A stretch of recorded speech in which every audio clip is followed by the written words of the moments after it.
God damn. That's some. Welcome to Watch Mojo, and today we're counting down our picks for the top 10 video games you either love or hate.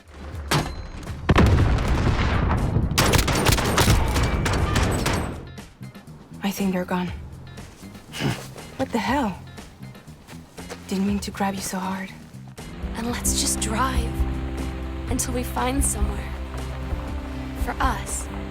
For this list, we'll be looking at those games that tend to have no middle ground. They are either adored or detested.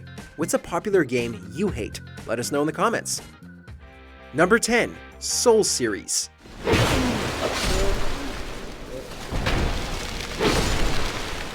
Starting with Demon's Souls, From Software modified the modern action RPG genre into one defined by fair brutality.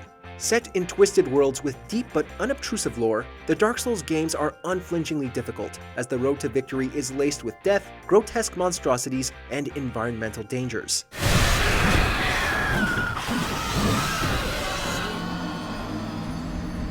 Epic boss fights, intricate world designs, and steep learning curves are central to Dark Souls, and someone's either going to love or be utterly frustrated by the game's challenging nature. If Dark Souls doesn't click with a person, play sessions can become torturous, repetitive, and boring.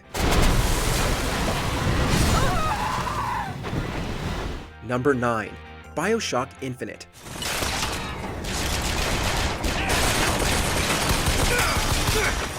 While highly rated at the time of its release, BioShock Infinite's reputation has grown more contentious over the years. Taking place within the gorgeous and fascinating floating city of Columbia, Irrational Games' shooter hinges on the strengths of its two leads, Booker and Elizabeth, as it tells an emotional story about regret with elements of social commentary. Anna. No, it's me, Elizabeth. You all right? Along with being quite linear, Infinite's gunplay simplifies or shoehorns in many of the systems found in the previous games in the series, making the combat quite polarizing. BioShock Infinite had plenty of things going for it, but the game is not quite universally loved.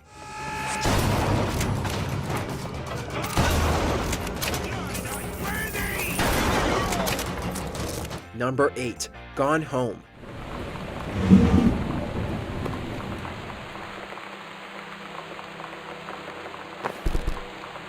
Walking simulators are an acquired taste, and the genre's rise in popularity during the 2010s can be at least partially credited to Gone Home. 2013's game follows Katie as she explores her family home to try and learn what happened to her sister.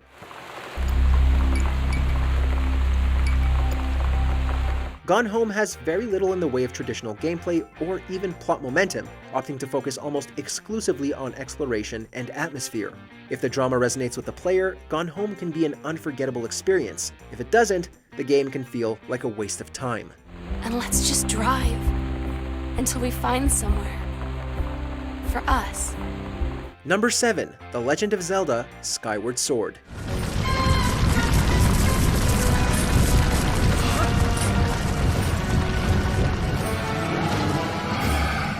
There is no such thing as a terrible main Legend of Zelda game, but some are more polarizing than others.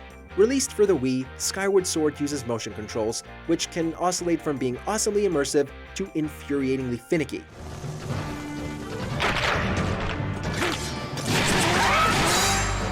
The game forgoes an explorative and expansive overworld in favor of a heavier focus on dungeons, a change that will either be a blessing or a curse depending on what someone is looking for in their Zelda. Recycled areas and bosses, a divisive art style, and an intrusive companion are just a few other things that make Skyward Sword a love it or hate it type of game.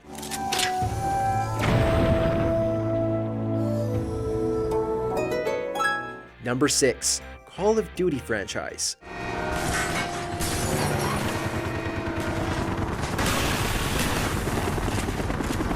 Depending on who you ask, Call of Duty is either the only franchise in gaming that matters, or the worst thing to ever happen to the industry.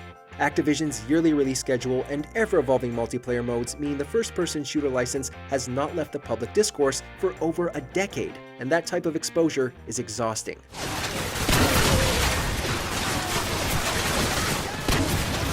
The franchise has been especially polarizing since the release of 2013's Ghosts, with each new entry typically being among the most played and criticized of their respective years. Call of Duty isn't going anywhere, and neither is the heated discourse that it spawns.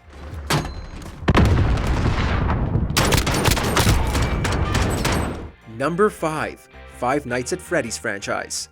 Now, that wouldn't be so bad if the suits themselves weren't filled with cross-beams, wired, and animatronic devices, especially around the facial area. Debuting in 2014, Five Nights at Freddy's delivered a simple but enjoyable horror experience packed to the brim with tension. Less than a year following the original game's release, Five Nights at Freddy's 4 had already hit the scene. From YouTube compilation videos to Twitch streams and merchandising, Five Nights at Freddy's was inescapable for a long time. They used to be allowed to walk around during the day too, but then there was the bite of 87. While each entry brought something new to the table, the series largely stuck to its jump scares formula, a horror tool that tends to be divisive regardless of whether it appears in a game or a movie. Hi. Number 4. Death Stranding. I think they're gone. What the hell? Didn't mean to grab you so hard. Hideo Kojima cannot be accused of not doing his own thing when it comes to his first post-Konami game. Death Stranding envisions a post-apocalyptic open world where resource management is key and every step counts. Delivering packages across a largely barren country peppered with humans and BTs, Death Stranding is a walking simulator in the sense that walking is the central mechanic.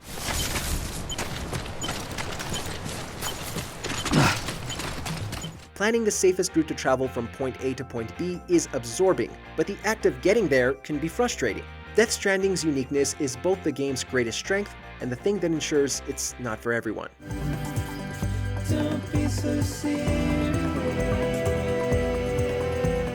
Number 3. Cyberpunk 2077.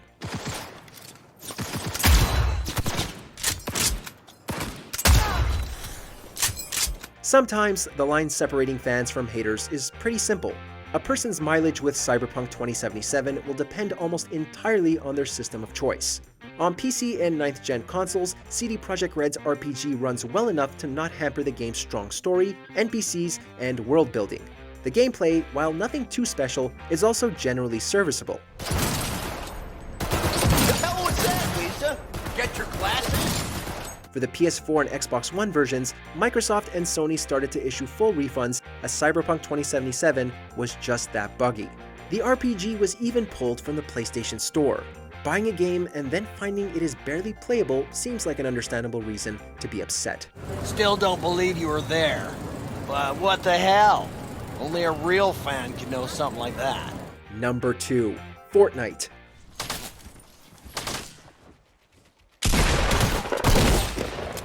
Ever since releasing its Battle Royale mode in 2017, Fortnite has been one of the biggest games in the world.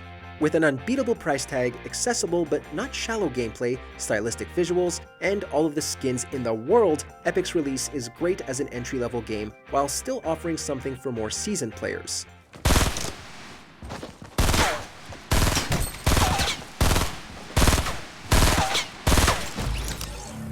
As much success as Fortnite has seen, naturally, not everyone is a fan. For some, the graphics are too cartoony, the gameplay repetitive, and the community off-putting.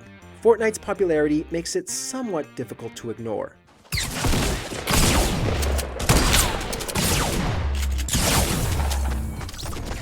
Before we unveil our top pick, here are a few honorable mentions. Deadly Premonition, because this game is simultaneously awful and amazing. Could you tell me why the FBI is so interested in a small-town homicide?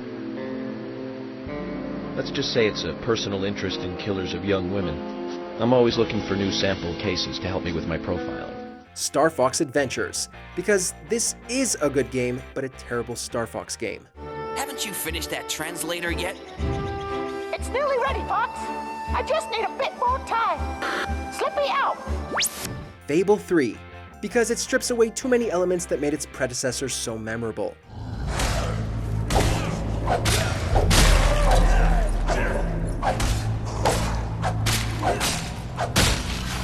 Destiny, because Bungie needed years to maximize Destiny's potential.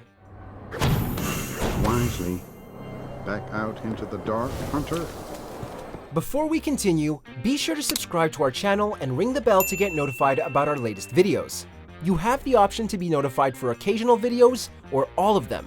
If you're on your phone, make sure to go into your settings and switch on notifications. Number 1. The Last of Us Part 2.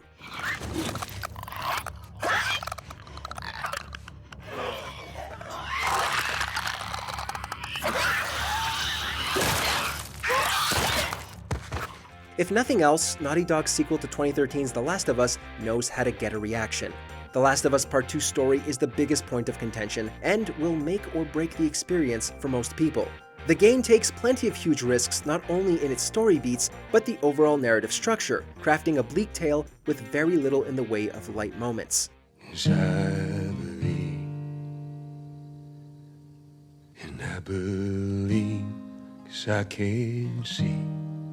The Last of Us Part 2 is an award-winning and beloved game that was review-bombed on Metacritic, a narrative epic with a story that can completely turn off even the biggest fans of the first game. Good night, kiddo. In the mood for more awesome gaming content? Be sure to check out this video here on Mojo Plays. And don't forget to subscribe and ring the bell to be notified about our latest videos.